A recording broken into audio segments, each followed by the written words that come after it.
Hello everyone, কেমন আছো সবাই? আমি তোমাদের লিপি চলে এলাম আরও একটা মিনি ব্লগের সাথে। যে ব্লগটা আমি এতদিন ধরে দেবো করছি, ফাইনালি আজকে আমি সেটা তোমাদের সামনে আনতে পারলাম। আমি এডিট করার চক্করে কোনো মতেই ভিডিওটা আনতে পারছিলাম না, এডিট করে উঠতেই পারছিলাম না, সেই সময়ই পাচ্ছিলাম। এই লেভেলের এডিটটা নয়, পেছনে যে আমাকে এই ভয়েস ওভারটা দিতে হবে সেটারও তো একটা সময় চাই, সেই কারণে সেই সময়টুকুই আমি করে উঠতে পারছিলাম না। তো ভোর ভোর উঠে আমি স্নান টান করে দেখো পুজোর কাজে লেগে পড়েছি। পুজোর কাজের মধ্যে আমার প্রথম কাজ হচ্ছে এই জল চৌকির ওপর জল ছবির নকশা কাটা। যাই হোক, আমি অত ভালো কিছু পারি না, যেটুকুই পারি সেটুকু দেওয়ার চেষ্টা করেছি, কিন্তু এই দিন যে আমার কি হয়েছিল আমি জানি না, আমি কিছুই পারিনি, আমার মন মতো হয়নি। জল চৌকির উপর নকশা কাটা আমার শেষ। এবার হচ্ছে যেখানে ঘট বসাবো সেইখানে একটা সুন্দর মতো আকৃতি দেওয়া, তো সেটা দিয়ে নিই, পরে তোমাদের সাথে দেখা হচ্ছে। প্রথমেই বললাম খুব ভোরে উঠেছি, সকাল সকাল স্নান করেছি, তো ততক্ষণে ছেলে আমার ঘুমাচ্ছিল। এইবার ছেলে উঠেই মায়ের কোলে বসবে, এই হচ্ছে তার বায়না। তো ওকে আমি কোলে নিয়ে নিয়েছি, কোলে নিয়ে এখানে আমি আলপনা দিচ্ছি। তো এই হচ্ছে আমার জল চৌকি, দেখে নাও। তো এইটুকুই আমি করেছি বা পেরেছি। আর এইখানে দেখো ঘরটা বসাবো এই জায়গাটা করে, তো কেমন লাগছে সেটা অবশ্যই জানিও।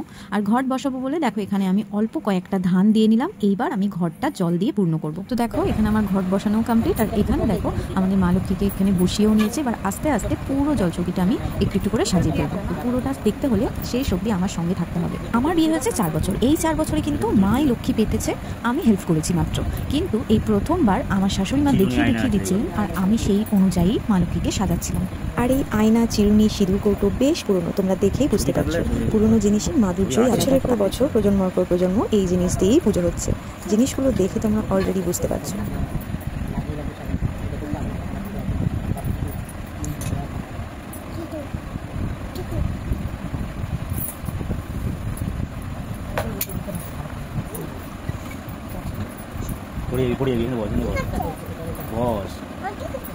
সাজাচ্ছি, বস বস বস, আমি জলটা নিয়ে এসে খাই দেবো, বস সাজানো হয়ে যায়।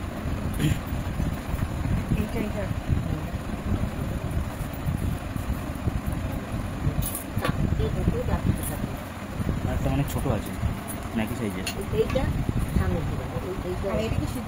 হ্যাঁ হ্যাঁ,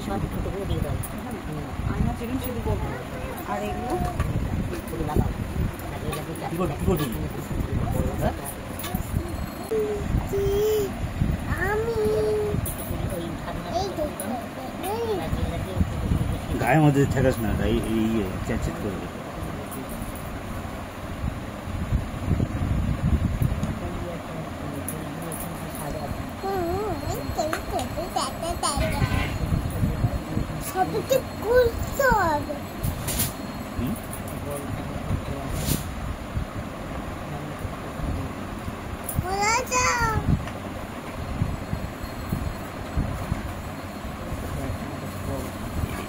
এইখানটা বোতলগুলো ওই হাঁড়িটা সরিয়ে দিয়ে এইখানটাও তো কাটতে পারতো, ওই যে ওইখানটাও কাটতে পারতো, ওইখানটায় কাটতে পারতাম। না না, ওখানে কাটা যাবে না, ওখানে বসবে কি করে? এইখানটাই কাটবো, ওইখানটায় ওই তোমার বোতলগুলো সরিয়ে দাও, বাইরে বাইরে বার করে দাও,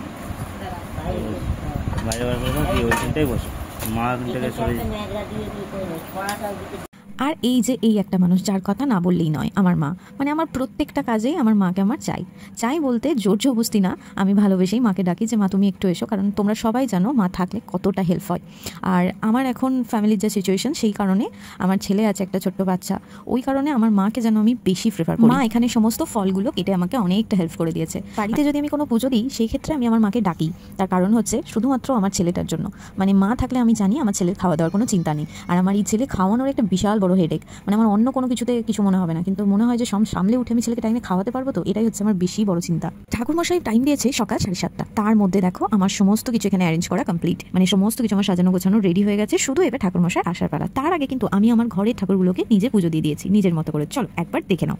আর একটা কথা, আমাদের আলাদা কোনো ঠাকুরঘর নেই, ঘরের মধ্যে সিংহাসন দিয়ে ঠাকুর বসানো থাকে, সেই কারণেই লক্ষ্মীটাও কিন্তু আমরা নিজের ঘরেই পেতেছি। মানে লক্ষ্মী এতদিন নিচের ঘরে পাতা থাকতো, কিন্তু আমার যেহেতু আমার শ্বশুরমশাইয়ের শরীরটা খারাপ, সেই কারণে নিচের ঘরে না পেতে উপরের ঘরে পাতা হয়েছে, মানে আমার ঘরে। আর এই হচ্ছে আমার রাধা গোবিন্দ বা রাধা মাধব যাই বলো। আর তোমরা তো সবাই জানো ঠাকুর আমাদের নিচেতেই থাকে, কিন্তু আমি আমার মনের শান্তির জন্য কয়েকটা ঠাকুর উপরে আমি রেখেছি, সেটা তোমরা সবাই জানো, কারণ প্রথম দিনের ব্লগ থেকেই আমি এটা তোমাদের জানিয়েছি, যেটা তোমাদেরকে বলছিলাম যে আমাদের ঠাকুর নিচেতেই থাকে, মানে নিচে যে ঠাকুর থাকে সেগুলোই তোমাদেরকে দেখিয়ে নিলাম। এইগুলোই ছিল আমার বিয়ের পর, এইখানেই শুধু এই ঠাকুরগুলোই ছিল, আর উপরের গুলো আমার পাতা। তো চলো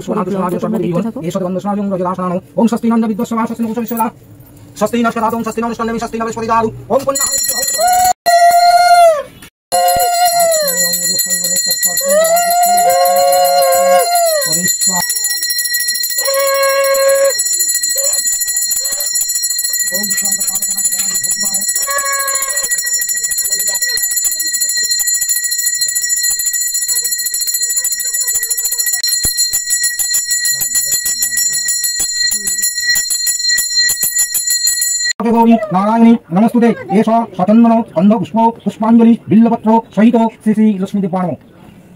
তো পুজো আর আমার ভিডিওটা আজকে এখানেই সমাপ্ত। দেখা হচ্ছে নেক্সট ভিডিওতে। ততক্ষণ পর্যন্ত ভালো থেকো, সুস্থ থেকো, আর ভিডিওটা ভালো লাগলে অবশ্যই একটা লাইক কমেন্ট। তোমাদের লাইক কমেন্ট একজন ক্রিয়েটারের অনুপ্রেরণা। তো লাইক কমেন্ট মাস্ট। আজকের মতো টাটা, বাই বাই।